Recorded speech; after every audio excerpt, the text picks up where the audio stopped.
Good morning. Morning. Hey, Phil.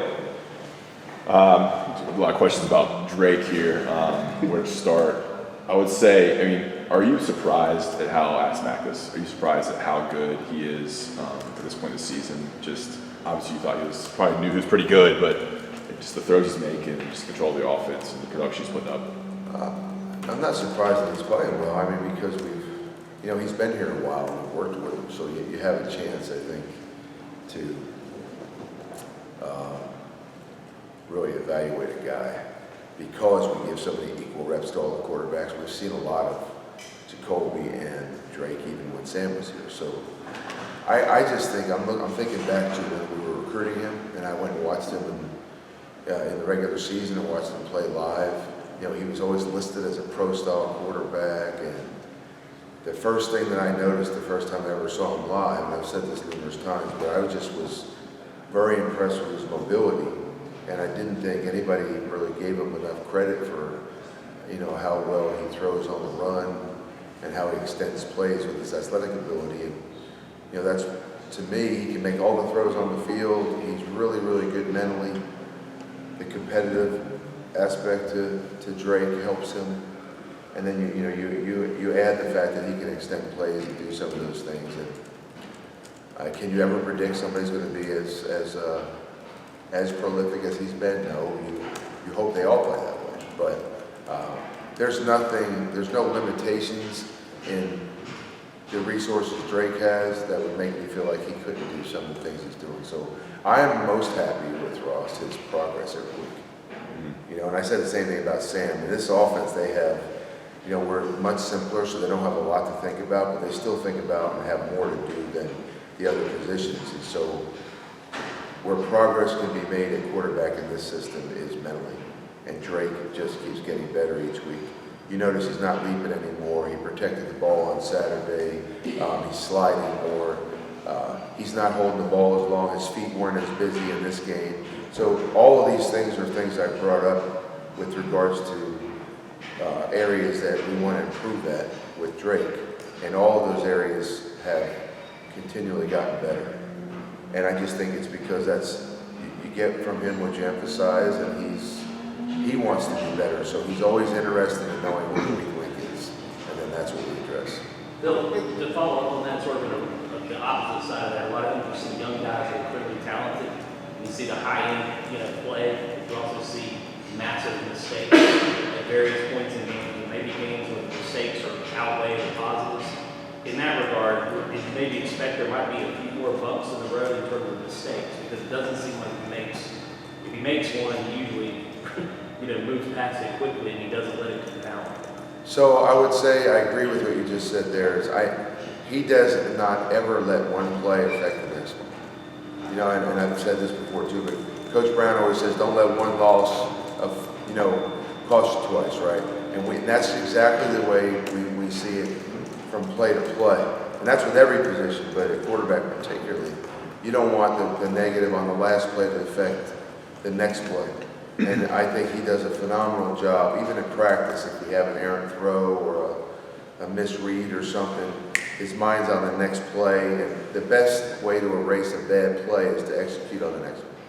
And so he does a really good job of that. I wear them out with that. I do. Every play is its own world. I must say that every single day. But we're addressing it that way. I think our guys lock in that way. You've also heard me say it's very difficult for a human being to do something consistently for 80 straight reps. And that is the biggest challenge, in my opinion, that quarterbacks at the college and the pro level have, is being consistently efficient making decisions. With Drake, it's less about can he athletically do what we need to do to be successful on the play, because he can run, he can make all the throws, and he can throw on the run, and it's making good decisions to put the ball in the right spot or put himself in the right spot. And the better we get there, the more he's able to just display what he can do athletically, because we're in a good situation on the play and he's making good decisions. And we ask that of all the players, but he touches the ball every play and he's going to impact every play. And he's had some things that he'd like to have back. There's plays I wish we got back with him. some turnover plays, some missed decisions early on. But again, he's not, like Sam had, and I refer to him just because he played right away as a true freshman. He had a very small body of work here, just a spring ball and a camp. Drake has been here for a while. He's seen corner crash. He's seen safety pressure. He's seen, bear and mint and the twist game and all that stuff. He's seen the different pressures. So this is not his first rodeo with regards to running this offense and seeing the different things that you see defensively. So I would have expected him to maybe react a little quicker and a little more like he's been there than Sam had an opportunity to, because Sam didn't get that advantage. But those things have dissipated, and we have been eliminating or minimizing the number of mistakes at the QB spot each week. And so that just needs to continue. We've got this last leg of the season against some good teams, and so he's going to need to continue to improve doing that stuff. But it's been really fun watching him progress this year. Did you watch Drake play basketball in high school? And when you have quarterbacks that play a lot of other sports, do you watch them play those other sports to get a better evaluation? I do. I'm laughing because Dre Bly and I went to see Drake play basketball, and it was 52-7 at the half. I picked the worst possible game to go watch. And I won't embarrass the high school by talking about who it was, but it was really bad. Drake didn't play in the second half, and he drained just about everything he shot. And it was like I might as well just go and watch him warm up, really. But I did watch him play. I know he's very good. I don't know this. I'm not on the basketball staff, but I suspect he could probably play basketball here. And when the players, your teammates, have the level of respect for somebody playing another, like if you talk to somebody here who's played with or seen Drake play basketball, that's a teammate, they rave about how good he is. And so when you have the respect of other players and other athletes, you can pretty much bank on the fact that he's probably a pretty good basketball player. So I'm certainly not going to play him one-on-one, and I think, and I hope he doesn't think about playing basketball, because right now he's doing a heck of a job doing what he's doing. How helpful is it to see a guy in a different sport? It is good because you can see his feet, you can see his hands, and sometimes in basketball you can see how twitchy they are. Usually if I go see a quarterback play basketball, I like to watch the athleticism, but the eye-hand coordination with his shooting ability. I always like to watch him on defense. I'm just curious as to how mentally tough they are and how aggressive they're going to be defensively. You know what I mean? Because I think it takes some toughness, both physical and mental, to play the position. And you can usually see some of that. Playing defense in basketball is a little bit revealing sometimes. His recruitment, what do you think it was that allowed y'all to flip him from Alabama? You mentioned going to basketball stuff. You'd have to ask Drake. I think he was born to play in North Carolina. Mac told him so, I told him so. He winds up here. I don't know why he did. I just think,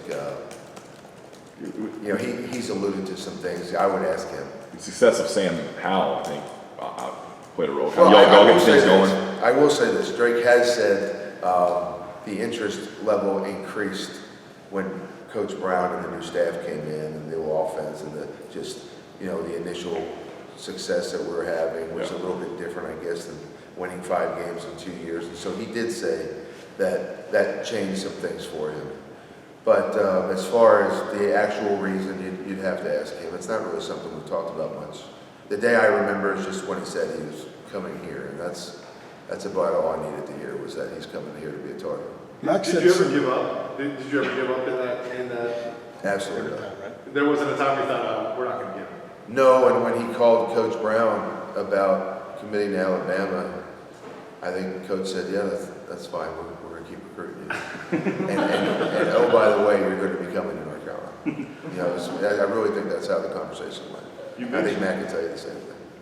You mentioned he makes all throws. We've seen the standard throws. It's the off-platform throws that he's able to do. How do you practice that? We've seen Pat Mahomes in warm-ups throw into no-looks and all those type things, but for Drake, does he rep those things, or do they just naturally happen when he's out there? I think it's a little of everything. I mean, he's really flexible. He's really athletic. For a longer arm quarterback, he can get the ball off really quickly, and I think he has the ability to make some wrist throws which helps you in off-platform stuff. I think he has the ability to torque and get around so they can get himself in position. The scramble to the left off our mesh play Saturday night, you know, where he hit Drake rolling, hit Antoine Green rolling left, that turned into an explosive pass play, and that was all his ability to throw off platform. I think some of it's natural. I think some of it comes from the things that he has been asked to do on the court in the sport of basketball. I think some of it is he works on it, and we work on off-platform throwing every day. So I think it's a combination of all of that, but at the end of the day, Drake's an athlete, and it's just something that he does well. And, again, I think he's Patrick Mahomes-esque in the things that he can do because of how capable he is on the move and off platform. Max said that with the attention you guys are getting that Drake's generating and the way he's playing, you've had some kids call you back on the recruiting trail that maybe had started looking elsewhere. You obviously can't speak about specifics, but are you experiencing that, especially yourself, because that's the offense and these are probably mostly offensive kids? Well, on a broader sense, I think when you're winning, players tend to call you back.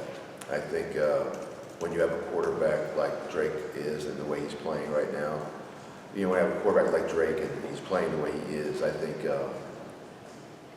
particularly on the offensive side, particularly at the skill positions, you've got some guys that are looking at the points and the yards and the wins and the caliber of quarterbacks that we actually have here. And I think, I think it generates some more interest from guys that you might have felt like were looking elsewhere.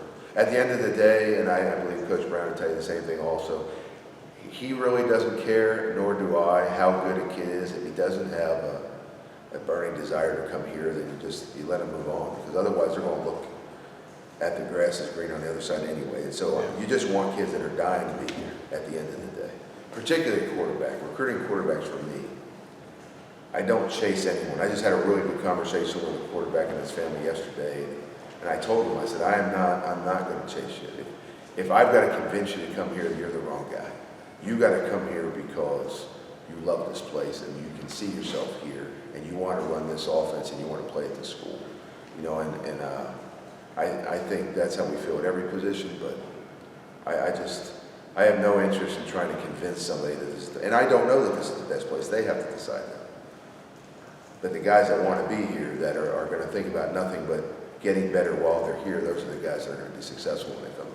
That said, without getting obviously into specifics, have you been kind of surprised by a couple of kids that maybe have called back that you really have to seriously look at? I think the guys that are showing greater interest now that maybe weren't before, you kind of knew they were, you know, they're in that gray area. They're just trying to decide, look around, who's best for them. And again, as you're winning and things are going well, as an offensive player, you know, you're going to be a little bit more interested. You're a receiver and we're throwing the ball, why wouldn't you be interested? If you're a running back and you're running the ball, why would it not generate more interest? If you're a tight end, if ever, you know, you're going to be interested in North Carolina, it would be now, because we're using them more now than we ever have. So, you know, from an offensive line standpoint, I think it is a great,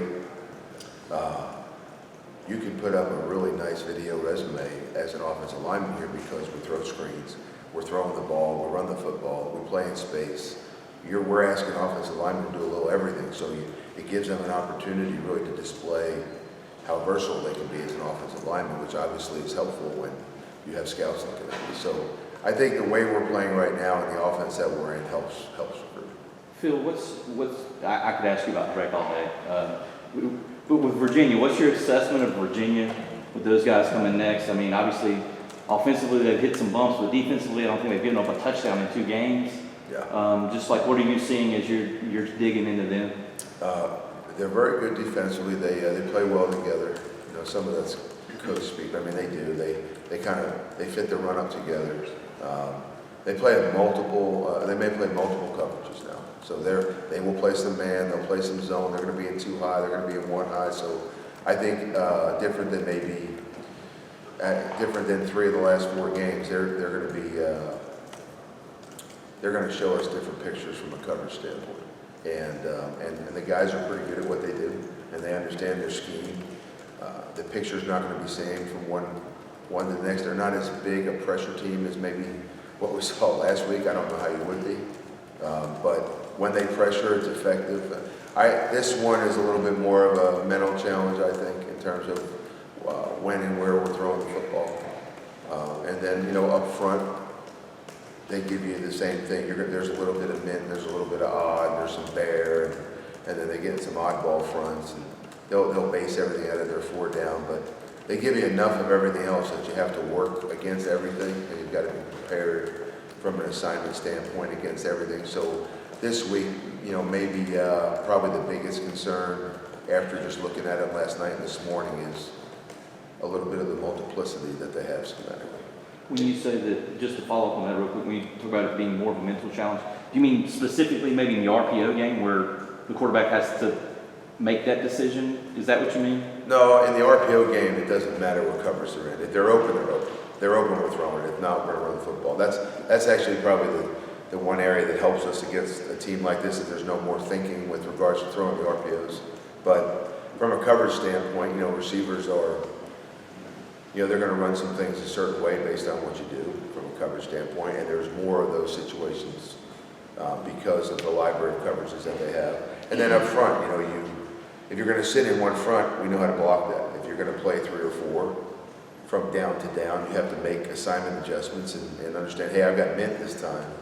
Here's how I'm going to block, whatever play I'm running, as opposed to if it's a 4 down front or if it's a pure 3 down front. So we just have to be sharp mentally from down to down with regards to what they're running on that particular play so that we can address it appropriately. In that Virginia-Miami game, it felt like the Hurricanes got into the red zone a bunch of times and they never once scored a touchdown. Is there anything different that Virginia does in the red area? I mean, Mac has been super proud of your guys' red zone efficiency this season. Is there anything different that Virginia does down there to sort of frustrate teams trying to get in? So the one thing that you can see with this defense, not just in the red zone, but throughout anywhere on the field, all the field zone, they don't give up a lot of explosives. And it's for lack of a better way of putting it, I guess it's a bend but don't break deal. Maybe I would say they keep everything in front of them. They're going to make you earn it. Drives are probably going to be longer when you score them. Being able to take that one shot going deep, they defend themselves. They guard against that stuff, and they're going to force you to put more successful plays, stack them together, and put a drive together as opposed to giving up the one shot for 6 points. So I think when you get something against their defense, they're going to make you earn it. That's one of the first things that we notice. And then when you get down to the red zone, obviously the field is much shorter. So you can't stretch them vertically to create space. And so the way that they play defense from a philosophical standpoint, at least the way that we see it, it's very conducive to the way they play down in the red zone now because you're losing space and you cannot stretch them vertically. So there's less grass, the throwing lanes are smaller, people can get to the box and the line of scrimmage quicker in the run game, and I just think because that's the way they do things throughout the entire field, it lends to them being more successful when the field is restricted. Coach Longo, is there any players that have stood out for numbers on the defense while watching film? Last week there were 3, at Pitt. I thought that were just game changers. I don't know that I would say, I'm really impressed with the corners. I think 3 is long and rangy and physical, and I think 23 can flat out run. And right or wrong, it's my opinion that the combo of corners that we're going to see at Virginia are as good of a duo as we've seen this year. So I have a lot of respect. I have a lot of respect for all of them, but I mean, if you say something that stands out to me right now, I think that their corners are really, really good football players. Phil, how much of the second half was a template for you guys going forward in terms of kind of using the passing game as running, quick hits, flat passes, shorter things as opposed to... Well, those are the things that Pittsburgh forced us to do because they had 7.5 to 8 people in the box all the time. They always have 7, and they're trying to get that 8th there, depending on what you do. Sometimes he's there faster than other plays, and Pittsburgh was going to force you to throw the football. If you're going to beat them, you've got to be able to throw the football. What we didn't want to do was abandon the run game, so we didn't. And, you know, we used Drake a little bit, and we used the running backs a little bit, but we threw some swings and some quick hitters and some screens, and that was our run game against Pittsburgh because that's what they gave you. And I think, you know, throwing a bubble screen or a now screen or, you know, a slicer sting or something to the receivers or a swing throw, to us, that's just, all that is a perimeter run game to us. That's actually how we evaluate analysis. You know, so that stuff is going to go in our perimeter run attack, and Pittsburgh really forced you to do that in an effort to get the running backs the ball, and so that's the route that we chose to try to get Elijah and some of those guys the football on the outside. And actually we used Josh Downs with it, you know, on a number of swings and quick hitters, and just to get outside of the 8 people that are crowding the box. Virginia's different. Virginia is not the same defense at all, and you know, there'll probably have to be some more balance in this game, and I just think, as I alluded to before, we're going to have to know what front and covers they're in. We're going to have a pretty good idea pre-snap so that we can react accordingly when we're running the plays that we're running. Phil, did you hear him chanting Drake for Heisman as you guys left the field? You know, I didn't at the game. I did. I always watch the game, the TV version, because I look for signals, and sometimes you can see calls, or it was it really a catch? Was he really out? Like, I like to see that stuff, but I never watch the game with the audio. So, for whatever reason, Saturday night, I mean, we didn't get home till 12:30, 1 o'clock, and we had guests at the house, and they wanted to watch the game again, so the audio was on, and we watched it. I probably didn't go to sleep till about 4 o'clock, and I did. I heard that at the end of the game, but I did not hear that on the field while we're playing. So what's the scene like? You get, all your friends are over, it's 2, 3 a.m., the game's on the big screen, the pool's rocking, what's going The on? pool's going, the adrenaline's up. Yeah, we're in a good mood. We're in a good mood. It was a good game. The guys played hard, right? So we were up for a little while. I might have barbecued at about 2 o'clock in the morning. The throw to Morales on the sideline, you know, I think, you know, it was like a perfect pass.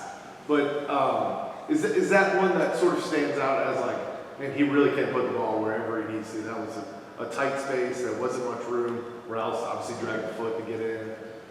So there's a cut up upstairs with Jacoby Criswell and Drake May, and it's stacked on the Sams. But when they make amazing throws in practice or in the games, it goes on the cut up, and it is a huge cut up. So no, I've seen them. They've made that throw so often, all 3 of them. You know, they can throw comebacks to the field, speed outs to the field. It wasn't a great throw, absolutely, but he had a number of great throws in that game, and so I'm not surprised now because I'm around it every day. But we're certainly thankful that he can make those because not everybody can. Yeah, just watching it seemed like such a tight window. Tight window, and Kamari did a good job of keeping his feet in and catching it. But it's just become more routine now. So, you know, we've been blessed. We've had some really good quarterbacks from a character and a talent standpoint. So hopefully I can keep from screwing it up, and we'll go win another one here on Saturday. All right. Thanks, Phil. Have a good week.